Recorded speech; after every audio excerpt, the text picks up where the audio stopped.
Coucou, c'est Manoussou. Salut tout le monde, j'espère que vous allez bien ce dimanche. Aujourd'hui, je vous parle de comment faire quand on a une vague idée de ce que l'on veut mettre en place. Comment parvenir à un concept clair et défini quand on est dans le flou, quand on est dans le vague. Voilà, on va parler de ça aujourd'hui. Alors, au plan terre, quand on est dans la phase purement humain. Déjà, commencez par admettre ne pas tout savoir. C'est ok de ne pas tout connaître. Donc, étape 2. Si je ne sais pas, je cherche qui sait. Qui fait déjà ce que je souhaite faire. Qui maîtrise le sujet. Qui s'en rapproche le plus si ce n'est pas tout à fait ce que je veux pour moi. Il y a bien quelque part quelqu'un ici qui soit sait déjà le faire ou en tout cas fait à peu près ce que j'aimerais et de qui je peux m'inspirer. 3. J'écoute, je prends note, je généralise et rassemble mes trouvailles.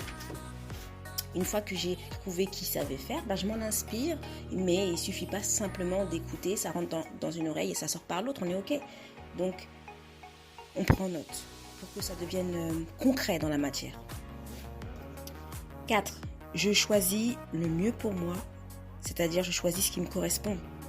Une fois que j'ai trouvé qui sait faire, il faut que je mette en place une action. Et donc là, ce que je vais faire, c'est que je vais chercher une école de formation, un coach, ou même des livres peuvent suffire parfois.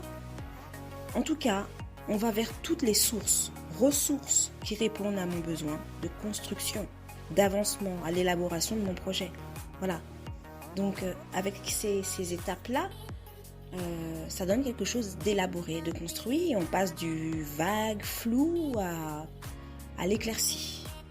Donc, ce qu'il faut surtout faire, c'est garder son point de mire.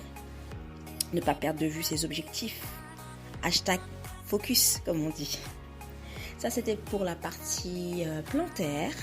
Maintenant, je vais vous parler du reste. Parce que pour moi, la connexion, c'est pas seulement l'ancrage à la terre, c'est aussi la connexion à l'univers, et l'un ne va pas sans l'autre. Donc on vient de parler du plan terre, maintenant on va parler du plan spirituel.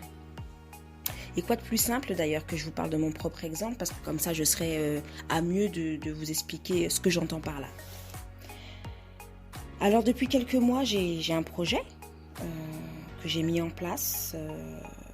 C'est une reconversion, je suis en pleine reconversion. Je ne parle pas de reconversion seulement professionnelle. Je parle de reconversion générale.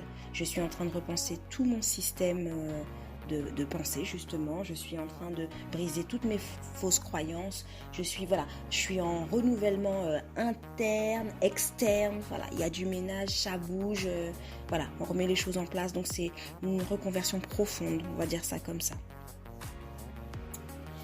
Et comme je vous disais, de ce côté-là, sur le plan terre, je suis ok. Ça, c'est réglé. C'est quelque chose que je suis assez en phase. J'ai déjà mis en place les 4 points que je vous ai cités, que je vous invite à faire si vous aussi vous en êtes à ce stade d'ailleurs. Et pour revenir sur le plan spirituel, ce que je fais, c'est rien de plus simple.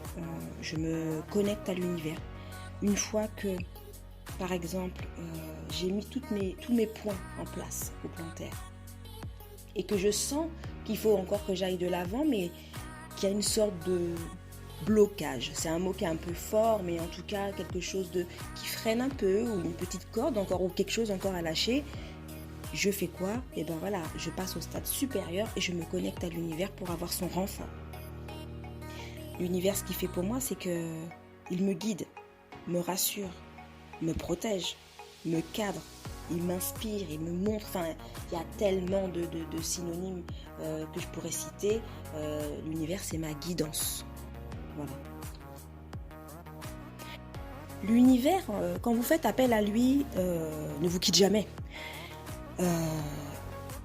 Alors qu'on soit clair et pour ne gêner personne, moi ce que j'appelle l'univers, certains l'appellent tout simplement la vie, et ça marche très bien aussi comme ça. En fait, le tout c'est d'être à l'aise dans sa connexion, et pour être à l'aise, il faut utiliser les mots de votre propre jargon. Donc vous m'entendrez souvent dire l'univers, c'est ma façon de le dire, c'est dans mon monde, ça s'appelle comme ça. Il y a autre chose que j'aime dire, je pense que vous m'entendrez souvent soit le dire, soit vous le direz sur mon Insta ou autre, c'est que moi j'adore dire que on me trouve souvent entre ciel et terre, c'est-à-dire dans l'équilibre. Parce que il faut être ancré.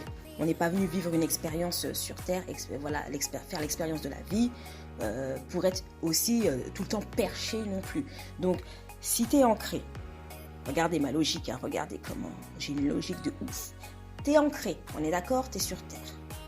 Mais tu peux pas être que sur terre, sinon c'est pas drôle. T'es quoi? T'es cartésien et tu crois en rien. Enfin, je blâme pas ceux qui le sont, mais disons que de mon point de vue, ça c'est pas très drôle quoi, d'être cartésien. Bref, c'est mon point de vue. Donc t'es ancré, ok. Et il y a aussi l'univers. Mais si tu es que dans l'univers, qu'est-ce que t'es venu faire sur terre? Parce que si t'es que perché, ce qui est très très bien de voguer en haut, de se rattacher, d'y être. Mais si tu n'as pas un point entre la Terre et l'univers, si tu es que dans l'un ou que dans l'autre, tu passes à côté de ton expérience, je trouve. Donc j'aime bien dire ça, moi, que je suis dans l'équilibre. Entre les deux. Entre les deux, voilà, moi j'adore vivre ma vie en me disant, quelle que soit une situation ou quelque chose qui se produit, et ben j'aime bien regarder quel est le côté l'extrême d'un côté, l'extrême de l'autre, et essayer de réguler un petit peu et d'aller me positionner, me situer dans le milieu pour être dans l'équilibre en fait. Donc j'adore dire ça, vous m'entendrez je pense le dire souvent parce que c'est un petit peu mon leitmotiv je dirais. C'est comme ça que je vois la vie. Partager le tout, hein. On est dans l'ascenseur, mais nous on s'arrête toujours au milieu. Voilà, donc sur ces belles paroles conceptualisées et inspirées, je vous dis, et surtout je vous souhaite une très belle journée en ce dimanche, et je vous dis donc à dimanche prochain, plein de bisous, prenez soin de vous.